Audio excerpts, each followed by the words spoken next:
go to the store to buy broccoli, be like a detective. Remember how you always used to tell me? Yep. So look at this beautiful head of broccoli. Mommy did a great job getting this. Look at how uniformly green this is. You see how tight these florets are? No yellow spots. If you see yellow spots, you know that's old broccoli. Yeah, right. Turn it over. Look at the stem. That's telltale too. This should be nice and green. Look how beautiful that is. So what do we do with this? Well, we cut it up into small florets like this, or I should say you did this, Mom. And we blanched it just until a fork goes through it. You want this still to have some crunch. And it stays green. And it stays green. You don't want to put this in cold water because you want it, in ice water rather, to shock it because we want this warm. Right. So now we have the broccoli cooked. So now you're going to add some garlic, right? So you want, depending on how you like it, you could do 1 clove of minced garlic, 2 cloves. While she's doing that, I'm going to add some salt to this. And this is a great salad. It's a nice diversion from a classic insalata mista or you know, an insalata verde, and a little bit of pepper. And then you want to have some good extra virgin olive oil, and the trick is to put it on while the broccoli is still warm, because it's really going to seep into the broccoli and flavor it. So I'm just eyeballing this, but you want about, 1/4 cup of the extra virgin olive oil. Right.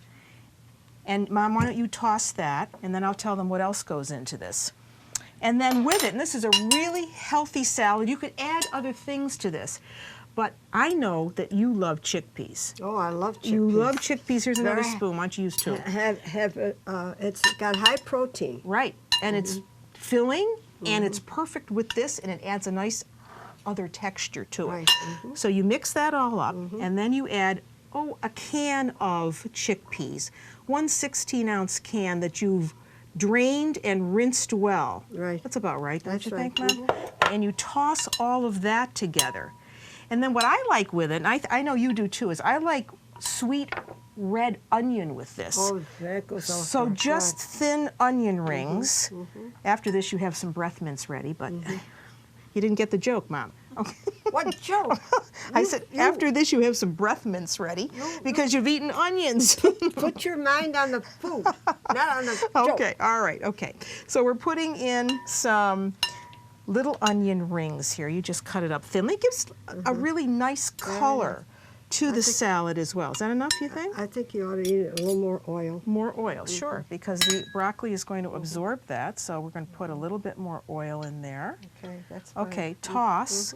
And then also with it, you want to have a little bit of vinegar, or you could use lemon juice if you wanted to. So either a red wine vinegar, this happens to be a white vinegar. We're going to pour some of that on, not too much.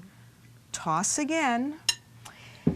And it's best to let that marinate. Right. So you could make this early in the day. The trick is, remember, you want to put the dressing on while the broccoli is warm. Right. And if you wanted to give it additional heat, you could add some hot red pepper flakes. Oh, yes. Wouldn't that be good? That would be very good. That would be good with it as well. I'm going to add just a little bit more onion to that because I think it needs a little bit more color. Look at how easy this is. It's so simple. But that's the whole point of Italian food, isn't it? Right. Use the best ingredients and keep the treatment simple.